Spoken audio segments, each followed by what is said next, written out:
बहुत पुरानी बात है। किसी नगर में हरीश नाम का एक नवयुवक रहता था। बेचारे के माँ बाप स्वर्ग सिधार चुके थे।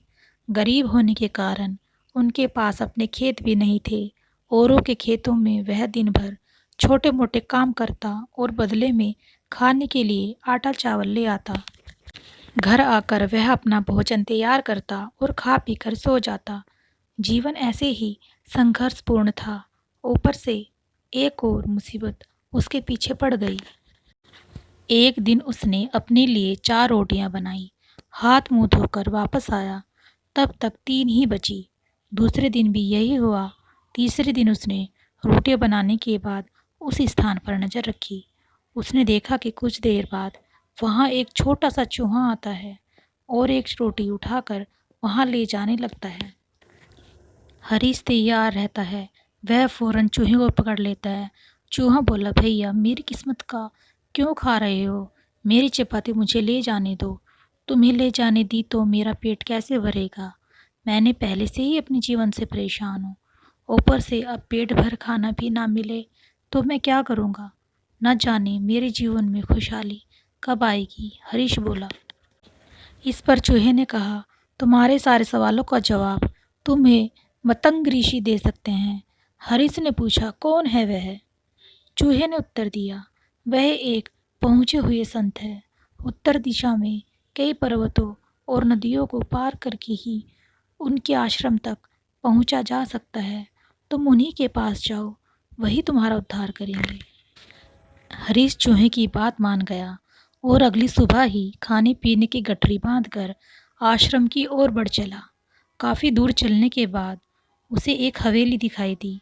हरीश वहां गया और रात भर के लिए शरण मांगी। हवेली की मालकिन ने पूछा, बेटा कहाँ जा रहे हो? हरीश, मैं मतंग ऋषि के आश्रम जा रहा हूँ। मालकिन, बहुत अच्छा। उनसे मेरे एक प्रश्न का उत्तर मांग कर लाना कि मेरी बेटी 20 साल की हो गई है। वह देखने में अत्यंत सुंदर है। उसके अंदर हर प्रकार के गुण भी विद्यमान है। बेचारी ने अभी तक एक शब्द नहीं बोला है। पूछना वह कब बोलना शुरू करेगी।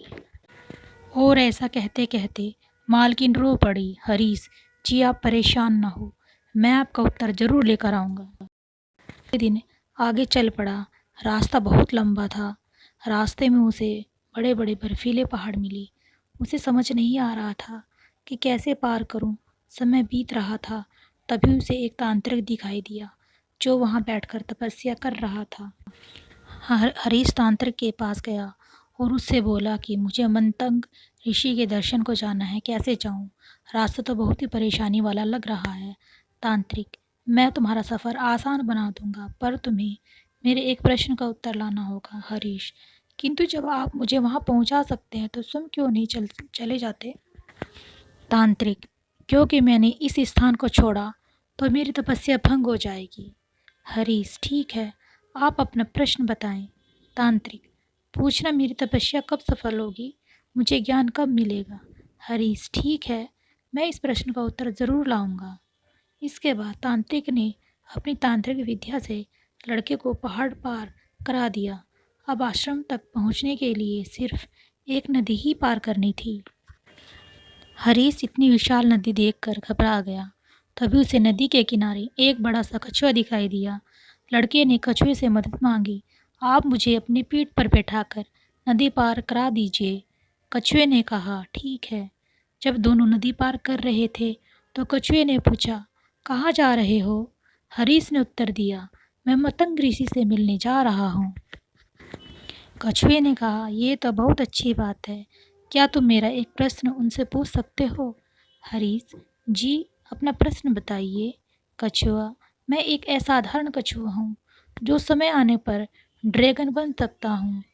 500 सालों से मैं इसी नदी में हूँ और ड्रैगन बनने की कोशिश कर रहा हूँ। मैं ड्रैगन कब बनूंगा, बस यह पूछ करके आ जाना। नदी पार करके कुछ दूर जाने पर पतंग ऋषि का आश्रम दिखाई देने लगा। आश्रम में प्रवेश करने पर शिष्यों ने हरीश का स्वागत किया। संध्या समय ऋषि ने हरीश को दर्शन दिए और बोले, पुत्र, मैं तुम्हारे किन्हीं भी 3 प्रश्नों का उत्तर दे सकता हूँ, पूछो अपने प्रश्न। हरीश असमंजस में फंस गया। कि वह अपना प्रश्न पूछे या उसकी मदद करने वाली मालकिन, तांत्रिक और कछुए का। वह अपना प्रश्न पूछना चाहता था, पर उसने सोचा कि उसे मुसीबत में मदद करने वाले लोगों का उपकार नहीं भूलना चाहिए। उसे ये नहीं भूलना चाहिए कि उसने उन लोगों से उनके प्रश्नों के उत्तर लाने का वादा किया है। उसी पल उसने निश्चय किया कि वह खूब मेहनत करेगा और अपनी ज़िंदगी बदल देगा। लेकिन इस समय उन लोगों की 3 लोगों की ज़िंदगी में बदलाव लाना ज़रूरी है।